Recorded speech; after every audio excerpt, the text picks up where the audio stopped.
మహాలక్ష్మి బర్త్డేకి చిన్న surprise gift ఇచ్చిన చక్రి. ఆనందంలో మహాలక్ష్మి మరియు కుటుంబం. ఇదంతా ఎలా జరగబోతుందో తెలుసుకోవాలనుకుంటే ఇప్పుడే మన ఛానల్ని సబ్స్క్రైబ్ చేసుకుని పక్కనే ఉన్న బెల్ ఐకాన్ని క్లిక్ చేయండి. కానిస్టేబుల్తో మాట్లాడిన తర్వాత ఎవరికి వాళ్ళు ఇంటికి వచ్చేసాక నైట్ అవుతుంది. అప్పుడు మహాలక్ష్మి తన రూమ్లోంచి బయటికి వస్తుంది. అక్కడ పక్కన చక్రి కూర్చొని ఫోన్ చూసుకుంటూ ఉంటాడు. అప్పుడు మహాలక్ష్మి వచ్చి, చక్రి ఎక్కడున్నారు పెద్ది అని చెప్పేసి అడుగుతుంది. అన్నయ్య గిన్నెలు సర్దుతున్నట్టున్నాడు, కిచెన్ రూమ్లో ఉన్నాడు అని చెప్పేసి చెప్తాడు చక్రి. మరి కన్నా కేశవ అని అడుగుతుంది. వాళ్ళిద్దరూ బయటికి వెళ్ళారు అని చెప్తాడు చక్రి. ఏమైనా ప్రాబ్లమా అని అడుగుతాడు చక్రి. అలా ఏం లేదు, నార్మల్గా అడుగుతున్నాను, ఎవరు కనిపించట్లేదు, మీరు ఒక్కలే ఇక్కడ కూర్చొని ఉన్నారు కదా అందుకు అడిగాను అని అంటుంది మహాలక్ష్మి. ఆ తర్వాత మహాలక్ష్మి ఎవరు రాలేదు కదా అన్నట్టు అటు ఇటు చూసుకుంటూ ఆ చైర్ తీసుకెళ్ళి చక్రి కూర్చున్న సోఫా దగ్గర దాకా వేసుకొని కూర్చుంటుంది. అప్పుడు చక్రి ఎవరు లేరు కదా అందుకు నా పక్కన కూర్చుంటుందా అని అపోహ పడిపోతూ ఉంటాడు. మీకు ఒక విషయం చెప్పాలి చక్రి, నాకు ధర్మేంద్ర కానిస్టేబుల్ గారు ఫోన్ చేశారు అని చెప్పేసి చెప్తుంది మహాలక్ష్మి. ఏంటి ధర్మేంద్రనా, ఎవరు అని చెప్పేసి అడుగుతాడు చక్రి ఏమీ తెలియనట్టుగా. అప్పుడు మహాలక్ష్మి అదే కానిస్టేబుల్ అని చెప్పేసి చెప్తుంది. అప్పుడు చక్రి లోపల అయ్యి బాబోయ్ ఇప్పుడు ఏం అడుగుతుందో నన్ను, నేనేం చెప్పాలో ఏంటో, బాబోయ్ దేవుడా నువ్వే నన్ను కాపాడాలి అని చెప్పేసి అనుకుంటాడు లోపల. ఏం కానిస్టేబుల్ నాకేం అర్థం కావట్లేదండి అంటాడు చక్రి ఏమీ ఎరగనట్టుగా. అప్పుడు మహాలక్ష్మి అదే మన ఇద్దరు పెళ్లి చేశారు కదా ఆ కానిస్టేబుల్ నాకు ఫోన్ చేశాడు, ఆయన మీకేమైనా ఫోన్ చేశాడా అని చెప్పేసి అడుగుతుంది మహాలక్ష్మి. అప్పుడు చక్రి ఆయన నాకెవరు ఫోన్ చేయలేదే అని చెప్పేసి చెప్తాడు. మరి నాకెందుకు ఫోన్ చేశాడు అని అడుగుతుంది మహాలక్ష్మి. నాకు ఫోన్ చేసి తినేశాడు నన్ను పట్టుకొని, మీరు అడ్వకేట్ దగ్గరికి ఎందుకు వెళ్ళారు, ఈ రిజిస్టర్ మ్యారేజ్ చేసుకున్న తర్వాత మీరు అలా ఎలా వెళ్తారు అని చెప్పేసి నన్ను చాలా క్వశ్చన్స్ అడిగాడు తెలుసా మీకు. జస్ట్ మనం ఇప్పుడే కదా డివోర్స్ ప్రాసెస్ స్టార్ట్ చేసాము, అప్పుడే ఫోన్ చేశాడు. అసలు ఇంతకీ నాకు అర్థం కాని విషయం ఏంటంటే అసలు అతనికి ఎలా తెలిసింది, పైగా నాకే ఫోన్ చేశాడు, నాకు అది అర్థం కావట్లేదు, మీకు ఏమైనా ఫోన్ చేశారా అని అందుకే అడుగుతున్నాను అని చెప్పేసి అడుగుతుంది మహాలక్ష్మి. అప్పుడు చక్రి ఏమీ తెలియనట్టుగా ఫోన్ పక్కన తీసి ఉండండి ఒకసారి నేను చూస్తానని చెప్పేసి ఏదో చెక్ చేస్తున్నట్టు యాక్ట్ చేసి లేదండి నాకేం ఫోన్ చేయలేదు అతను అని చెప్తాడు చక్రి మహాలక్ష్మితో. సర్లే అసలు దేనికి ఫోన్ చేశాడు, అసలు ఏమన్నాడు అని చెప్పేసి అడుగుతాడు చక్రి. చెప్పాను కదండి డివోర్స్ ఎందుకు తీసుకుంటున్నారు, మీరైనా రిజిస్ట్రేషన్ ఆఫీస్లో పెళ్లి చేసుకున్నారు, పైగా 4 నెలలే కదా అయింది అని అడిగాడు.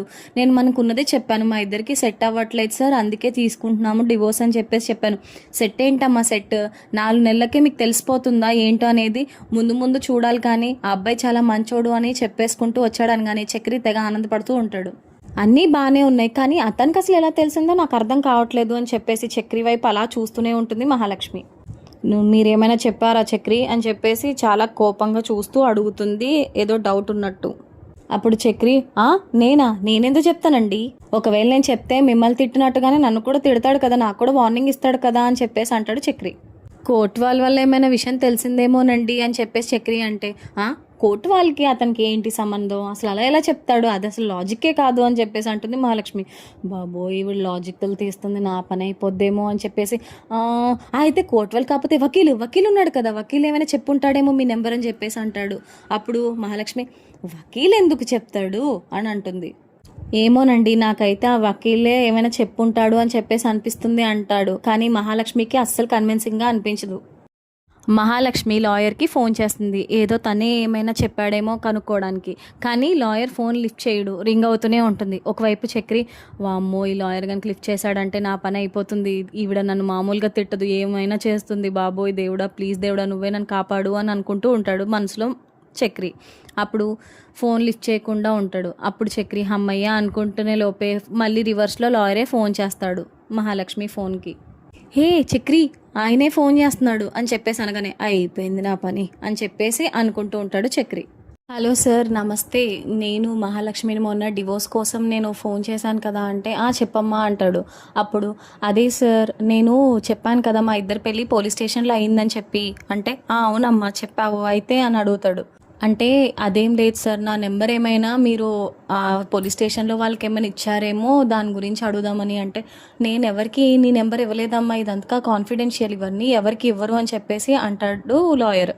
ఇంకా వేరే విధంగా ఫార్మాలిటీస్ రూల్స్ ఇలాంటి వాటికి ఏమైనా ఉంటుందా అని చెప్పేసి అడుగుతుంది మహాలక్ష్మి. ఓకే సార్ సారీ అంటే చిన్న కన్ఫర్మేషన్ కోసం మీకు కాల్ చేశాను, థ్యాంక్ యూ సో మచ్ అని చెప్పేసి ఫోన్ పెట్టేస్తుంది మహాలక్ష్మి. చూడండి చక్రి అతను కూడా చెప్పలేదంట, మరి ఇంక ఎవరు చెప్పు ఉంటారు మన డివోర్స్ గురించి అని చెప్పేసి అడుగుతుంది చక్రిని మహాలక్ష్మి. అప్పుడు చక్రి నాకు కూడా ఏం తెలీదు, నాకేం తెలుస్తుంది అని చెప్పేసి అంటాడు. అప్పుడు ఒక పని చేద్దాం, ఆయనకు ఫోన్ చేద్దాం ఆ కానిస్టేబుల్కి, నెంబర్ ఎక్కడో ఉండుంటుంది, ఒకసారి వెతుకుతాను అనగానే మహాలక్ష్మి నాకు ఆల్రెడీ ఫోన్ చేశారు కదా అతను, నా దగ్గర ఉంది నెంబర్ అని చెప్పేసి అంటుంది. ఛీ, నేను తవ్విన గోతులో నేనే పడ్డానా అని చెప్పేసి లోపల అనుకుంటాడు చక్రి. ఉండండి, నా ఫ్రెండ్ ఫోన్ చేశాడు, నేను మాట్లాడుకోవాలి, ఒక్క నిమిషం అని చెప్పేసి బయటకు వెళ్ళిపోతాడు చక్రి. అప్పుడు మహాలక్ష్మికి ఐడియా వచ్చి నేను ఫోన్ చేస్తే బాగుంటుందేమో కానిస్టేబుల్కి అని చెప్పేసి ఫోన్ చేస్తుంది కానిస్టేబుల్కి మహాలక్ష్మి. అయితే కానిస్టేబుల్ ఫోన్ లిఫ్ట్ చేస్తాడు. హలో సార్, నమస్తే, నేను మహాలక్ష్మిని మాట్లాడుతున్నాను అని చెప్పేసి అంటుంది. ఏ మహాలక్ష్మి అని అడుగుతాడు కానిస్టేబుల్. అదే సార్, మీరు పొద్దున్న ఫోన్ చేసి డివోర్స్ తీసుకోవద్దు అని చెప్పేసి అన్నారు కదా, ఆ మహాలక్ష్మినే అని చెప్పేసి అంటుంది మహాలక్ష్మి. చెప్పమ్మా ఏంటి విషయం అని చెప్పేసి అడుగుతాడు కానిస్టేబుల్ మహాలక్ష్మిని. సార్, ఒకసారి మిమ్మల్ని కలవచ్చా సార్ నేను అని చెప్పేసి అడుగుతుంది మహాలక్ష్మి. కరెక్ట్గా అప్పుడే కానిస్టేబుల్ వాళ్ళ ఆవిడ కూడా రూమ్లోంచి బయటకు వస్తుంది. కలుద్దామమ్మా అనేసరికి ఆవిడ ఏంటో కోపంగా చూస్తుంది. ఎవరిని కలుస్తున్నాడు, దేన్ని కలుస్తున్నాడు అని చెప్పేసి. సరే అమ్మ కలుద్దాం, కానీ ఏ విషయం గురించి మాట్లాడదాం అనుకుంటున్నావు అని అడుగుతాడు కానిస్టేబుల్. సార్, నేను ఫోన్లో చెప్పలేను కానీ డైరెక్ట్గా ఒకసారి మిమ్మల్ని కలవాలి సార్ అంటుంది మహాలక్ష్మి. సరే అమ్మా కలుద్దాము అంటాడు కానిస్టేబుల్. నువ్వు స్టేషన్లో కలుద్దామంటే స్టేషన్లో కలుద్దాం, లేదు బయట ఎక్కడైనా మాట్లాడుకుందాం అంటే అలాగైనా చెప్పు, నాకు ఒకసారి ఫోన్ చేస్తే నేను కలుస్తాను అని చెప్పేసి అంటాడు కానిస్టేబుల్. సరే sir, thank you so much sir అని చెప్పేసి అంటుంది మహాలక్ష్మి. అయితే నేను ఒక పని చేస్తాను సార్, నేను స్టేషన్కే వస్తాను అని చెప్పేసి అంటుంది. సరే అమ్మా వచ్చేసే అని చెప్పేసి అంటాడు కానిస్టేబుల్. సరే అమ్మా అయితే ఉంటాను అని చెప్పేసి ఫోన్ పెట్టేస్తాడు. అయితే కానిస్టేబుల్ వాళ్ళ ఆవిడ కరెక్ట్గా ఆయనకు ఎదురుగుండా వచ్చి నించుంటుంది కోపం ముఖంతో ఉండు. ఓయ్ ఇదేంటే నా ఎదురుగుండా వచ్చి నిలబడ్డావు, ఏమైంది అని చెప్పేసి అడుగుతాడు కానిస్టేబుల్ వాళ్ళ ఆవిడ్ని. ఎవరయ్యా అది ఫోన్లో అని చెప్పేసి అడుగుతుంది కానిస్టేబుల్ని వాళ్ళ ఆవిడ. ఇక్కడ మీట్ అవుదాం అక్కడ మీట్ అవుదాం అని చెప్తున్నా, ఎవరిది అని చెప్పేసి అడుగుతుంది. అప్పుడు ఓసే అదేమీ లేదే బాబు, తెలిసిన ఆవిడ, ఏదో పాపం ఇంపార్టెంట్ విషయం అంట మాట్లాడతాను అంటుంది ఆ అమ్మాయి. అందుకనే అంటే అమ్మాయితో మాట్లాడుతా, అది కూడా పర్సనల్గానా అని చెప్పేసి ఇంకిద్దరు కలిసి గొడవ పడుతూ ఉంటారు. ఒకవైపు చక్రి మహాలక్ష్మి పుట్టినరోజు ఇంకొన్ని గంటల్లో రాబోతుందని చెప్పేసి నైట్ మొత్తం అంతా ఇల్లంతా క్యాండిల్స్ వెలిగించి డెకరేషన్ చేస్తూ ఉంటాడు. అన్నీ కరెక్ట్గా పెట్టానా లేదా అని చెప్పేసి అన్నీ ఒక్కొక్కసారి చూసుకుంటూ ఓకే సూపర్ అన్నీ రెడీ అని చెప్పేసి అనుకుంటూ ఉంటాడు. ఇల్లంతా గత్తర్ చేసేసానే అని చెప్పేసి రూమ్ అంతా నీట్గా ఊడ్చేసి ఎత్తేసి అక్కడ టేబుల్ పెట్టి దాని మీద కేక్ పెట్టి చుట్టూ క్యాండిల్స్ వెలిగిస్తాడు చక్రి. ఒక కేక్ ఏమో టేబుల్ మీద, ఇంకో కేక్ ఏమో టేబుల్ పక్కన పెడతాడు.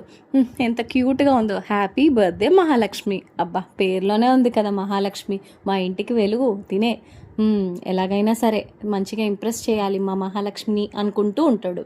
టైం ఎంత అయింది అని చెప్పేసి చూసుకోగానే కరెక్ట్గా 11:55 అవుతుంది. అయ్యయ్యో టైం దగ్గర పడిపోయింది, ఈ పందులను అందరిని లేపాలి, ఎలా పడుకున్నారో చూడు పందుల్లాగా అని చెప్పేసి ఒక్కొక్కరిని లేపుకుంటూ వస్తాడు. పెద్ది, కన్నా, అలాగే కేశవాని. ముందుని పెద్దిని లేపుతాడు. అన్న అన్న లేగన్నా అని చెప్పేసి అంటే, ఏంట్రా మంచి నిద్రలో ఉంటే లేపుతున్నావు అంటే, అన్నయ్య లేగన్నయ్య మహాలక్ష్మి పుట్టినరోజు అన్నయ్య ఇవాళ అని చెప్పేసి లేపుతాడు పెద్దిని. అయితే పెద్ది అవునా అని చెప్పేసి వెంటనే లెగిసిపోతాడు. ఆ పక్కన కన్నా కేశవాని కూడా లేపుతాడు. ముగ్గురు లెగుస్తారు. కేశవాన్ని లేపేసరికి ఒక గుద్దుతాడు చక్రిని. ఒరేయ్ ఏం టైంలో ఎందుకు లేపుతున్నావురా, మంచి నిద్రలో ఉంటే ఎదవా అని చెప్పేసి తిడతాడు కేశవ చక్రిని. అయితే టైం ఎంత అయింది అని చూసుకోగానే 11:58 అవుతుంది. అమ్మయ్య ఇంకా 12 అవ్వలేదులే అమ్మయ్య అనుకుంటాడు చక్రి. ఒరేయ్ ఇంకొక 2 నిమిషాల్లో మహాలక్ష్మి బర్త్డేరా, ఆవిడ్ని లేపి కేక్ కట్ చేద్దామని ఇదంతా చేశాను అనగానే ముగ్గురు కూడా చుట్టూ చూస్తారు. అబ్బా ఎంత చిన్నగా ఎంత బాగా చేసావురా, చాలా బాగా చేసావు అంటాడు పెద్ది. అందుకనే కదన్నయ్య పాపం ఆవిడ మన ఇంటికి వచ్చిన తర్వాత మొదటి పుట్టినరోజు, మనం గొప్పగా చేయలేకపోయినా ఆవిడకంటే ఒక చిన్న సర్ప్రైజ్ ఉంటే బాగుంటుంది కదా, అందుకే ఇలా చేశాను అంటాడు చక్రి. సరే సరే మహాలక్ష్మిని కూడా తీసుకొద్దాము అని చెప్పేసి అంటాడు. సరే అని చెప్పేసి వెళ్ళి చక్రి డోర్ కొడతాడు, మహాలక్ష్మి డోర్. అయితే కన్నా ఇదేదో జరిగేలా ఉందన్నయ్య, వదినేవైనా వచ్చి ఒక గుద్దుతుందేమో అన్నయ్యని అని చెప్పేసి అంటాడు కన్నా కేశవతో. చక్రి డోర్ కొడుతూ ఉంటాడు. డోర్ కొడతాగా మహాలక్ష్మి ఏంటి మళ్ళీ వీడేమైనా తాగేసి వచ్చాడా, ఇవాళ అయితే నా చేతిలో అయిపోయాడు అని చెప్పేసి కర్ర పట్టుకొని వస్తుంది మహాలక్ష్మి డోర్ దగ్గరికి. అయితే డోర్ కొట్టిన వెంటనే చక్రి బోకే పట్టుకొని హ్యాపీ హ్యాపీ బర్త్డే మహాలక్ష్మి గారు అంటాడు. మహాలక్ష్మి చాలా చాలా సంతోషంగా ఫీల్ అవుతుంది. అయినా ఇవాళ నా బర్త్డే అని మీకెలా తెలుసు అని అడుగుతుంది మహాలక్ష్మి. అదంతా తెలుసులే కానీ రండి రండి బయటికి రండి అని చెప్పేసి అంటాడు. చుట్టూ చూడగానే క్యాండిల్స్తో మొత్తం అంతా అలంకరిస్తాడు చక్రి. అదంతా చూసి చాలా హ్యాపీగా ఫీల్ అవుతుంది మహాలక్ష్మి. పెద్ది, కన్నా, కేశవ కూడా హ్యాపీ బర్త్డే విషెస్ చెప్తారు మహాలక్ష్మికి. అసలు నేను ఇదంతా అస్సలు ఎక్స్పెక్ట్ చేయలేదు అని చాలా ఎక్సైట్ అవుతుంది మహాలక్ష్మి. అక్కడ చిన్న డెకరేషన్ చూసి చాలా థ్యాంక్ యూ చక్రి అని చెప్పేసి అంటుంది మహాలక్ష్మి. అప్పుడు మహాలక్ష్మి కిందకి చూసి కేక్ కట్ చేద్దామని చూసేసరికి కింద ఒక కేక్ పైన ఒక కేక్ ఉంటుంది. ఇదేంటి 2 కేకులు ఉన్నాయని చెప్పేసి అడుగుతుంది మహాలక్ష్మి.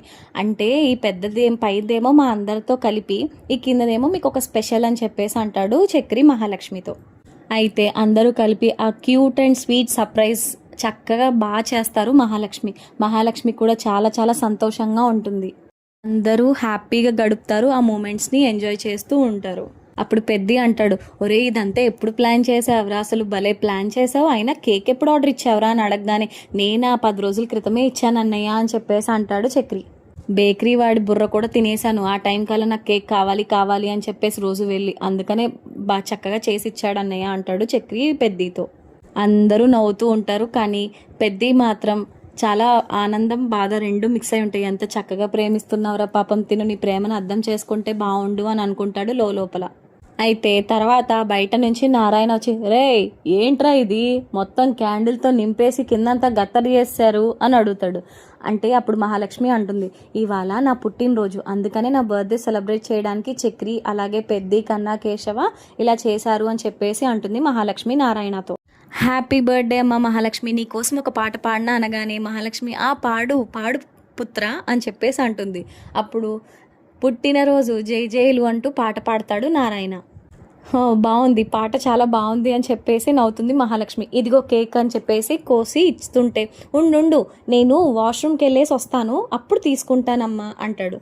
సరే సుపుత్ర అంటుంది మహాలక్ష్మి.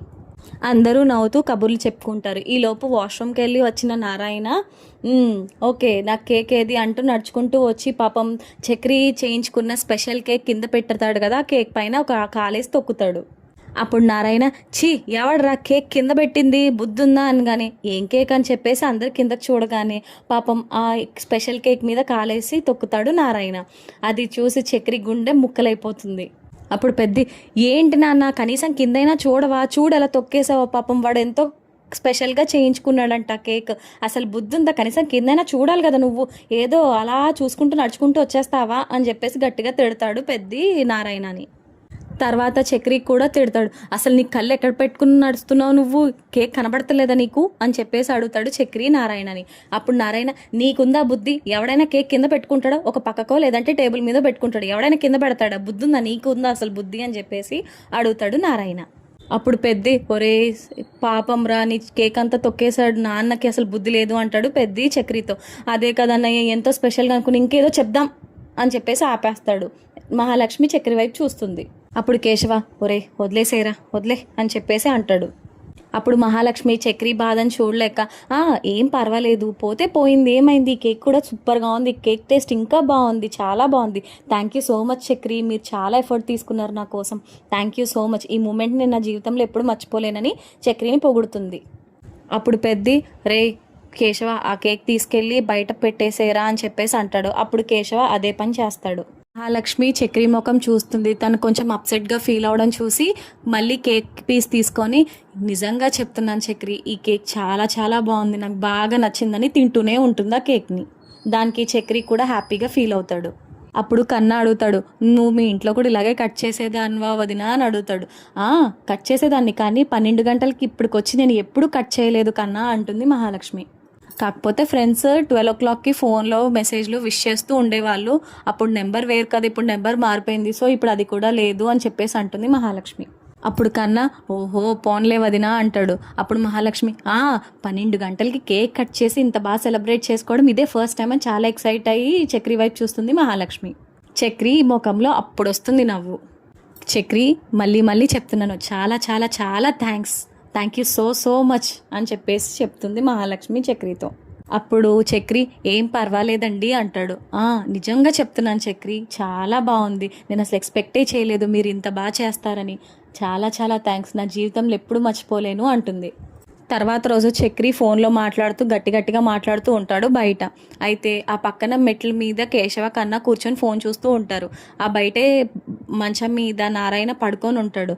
ఆ మాటలకి నారాయణ లేచి, రేయ్ ఆ పక్కకు పోయి మాట్లాడుకో, ఓ లొడ వాగుతూనే ఉన్నాం ఇందాక నుంచి అనగానే, పో అని చెప్పేసి అంటూ ఏదో గుర్తు తెచ్చుకుంటూ ఉంటాడు చక్రి. అదేంటో కాదు, రాత్ర తను కేక్ తొక్కిన విషయాన్ని.